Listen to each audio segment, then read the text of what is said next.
اما بعد فاعوذ باللہ من الشیطان الرجیم بسم اللہ الرحمن الرحیم ان اللہ وملائکتہ یصلون علی النبی یا ایھا الذین آمنوا صلوا علیہ وسلموا تسلیما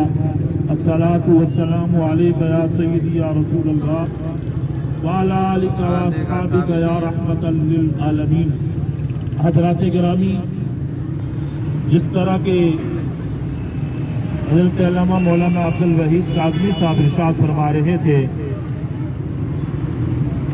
کشمیر کاز کے متعلق میں صرف ایک بات کرنا چاہتا ہوں۔ جب بانی پاکستان قائد اعظم محمد علی جناح رحمہ اللہ نے فرمایا تھا کہ کشمیر پاکستان کی شہ رگ ہے، جس طرح انسان کا جسم، اس کا تن،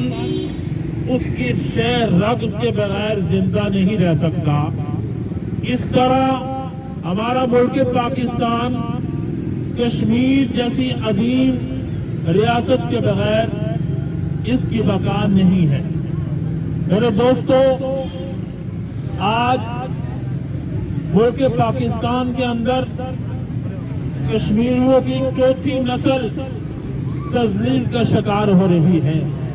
اور صرف اتنا نیا لگا دینا کہ ہم 5 فروری کو کشمیریوں کے ساتھ اظہار یکجہتی کر رہے ہیں،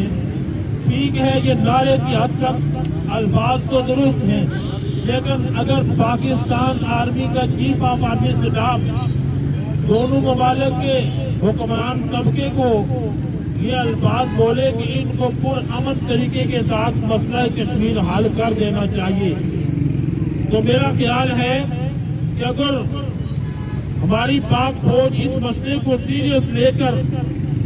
اور پوری دنیا میں اگر اس وقت عالم اسلام کے اندر کوئی مسئلہ ہے تو وہ ہے بھی مسئلہ کشمیر،